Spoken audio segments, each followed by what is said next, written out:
श्री कृष्ण कहते हैं, मैं सभी जीवों में विद्यमान हूँ। मैं चींटी में भी विद्यमान हूँ और हाथी में भी विद्यमान हूँ। व्यक्ति कर्म करने से कभी छुटकारा नहीं पा सकता, इसलिए तुम्हें हमेशा कर्म करते रहना चाहिए, क्योंकि कर्म के बिना तुम्हारे शरीर का निर्वाह भी नहीं हो सकता है। मन शरीर का हिस्सा है। सुख दुख का एहसास करना आत्मा का नहीं, शरीर का काम है। मान अपमान, लाभ हानि, गम और खुशी सब मन का खेल है। श्री कृष्ण कहते हैं, मैं हमेशा तुम्हारे साथ हूँ और तुम्हारे आसपास हूँ, चाहे तुम कुछ भी कर रहे हो। मनुष्य उसके लिए शोक करता है जो शोक करने की योग्य नहीं है, और फिर भी ज्ञान की बातें करते हो। बुद्धिमान व्यक्ति न जीवित और न ही मृत व्यक्ति के लिए शोक करते हैं। मोहग्रस्त होकर अपने कर्तव्य पथ से हट जाना मूर्खता है, क्योंकि इससे ना तो तुम्हें स्वर्ग की प्राप्ति होगी और ना ही तुम्हारी कीर्ति बढ़ेगी। निर्बलता अवश्य ईश्वर देता है, परंतु मर्यादा मनुष्य का मन खुद निर्माण करता है। विषयों का चिंतन करने से विषयों की आसक्ति होती है, आसक्ति से इच्छा उत्पन्न होती है और इच्छा से क्रोध होता है, क्रोध से सम्मोहन और अविवेक उत्पन्न होता है। अमीर बनने के लिए एक एक क्षण संग्रह करना पड़ता है, किंतु अमर बनने के लिए एक एक कण बांटना पड़ता है। जन्म लेने वाले के लिए मृत्यु उतनी ही निश्चित है जितना कि मृत होने वाले के लिए जन्म लेना।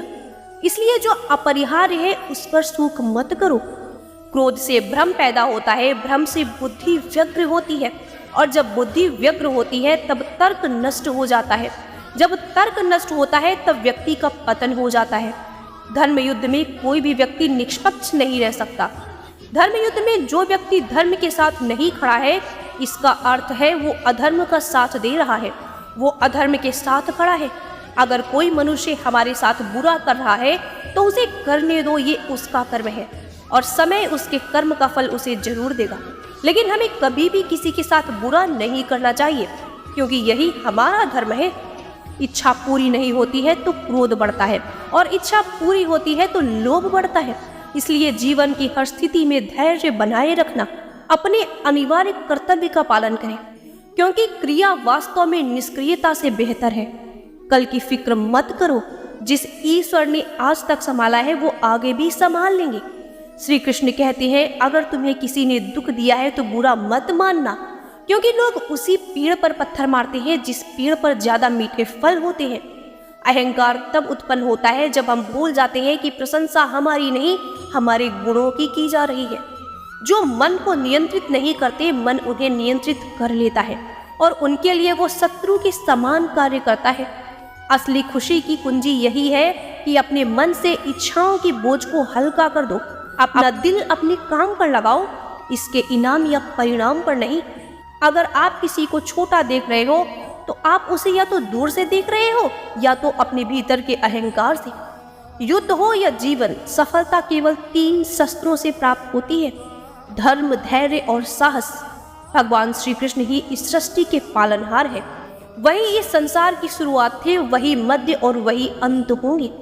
मनुष्य सब कुछ चाहता है, पर सब कुछ उसे नहीं मिल सकता। आपको जो नहीं मिला उसके लिए पश्चाताप मत करो, और जो आपसे खो गया, जो आपसे अलग हो गया, उसके लिए निराश भी मत हो। हर व्यक्ति श्री कृष्ण से जुड़ा है और श्री कृष्ण हर व्यक्ति से जुड़े हैं। वही हमारे आदि, मध्य और अंत है। समय एक सा नहीं रहता। आज दुख है तो कल सुख भी आएंगे, और सुख के बाद दुख भी आना स्वाभाविक है। आपको पूरे धैर्य और श्री कृष्ण पर विश्वास के साथ अपना जीवन निर्वाह करना चाहिए। लोग अपने शरीर को सुंदर बनाने में लगे रहते हैं, पर आत्मा की सुंदरता शरीर की सुंदरता से कहीं ज्यादा महत्वपूर्ण है। शरीर तो नाश्वर है, मिट्टी तो है, मिट्टी में ही मिल जाता है, पर आत्मा अमर है। इसलिए आत्मा की सुंदरता पर ध्यान दो। आत्मा की सुंदरता अपने को श्री कृष्ण में लीन करने में मिलती है। जो होता है अच्छे के लिए होता है। कभी कभी विपरीत परिस्थितियां हमारी वर्तमान स्थिति को अच्छा करने के लिए आती हैं। आज के लिए बस इतना ही। नमस्कार। जय श्री कृष्ण।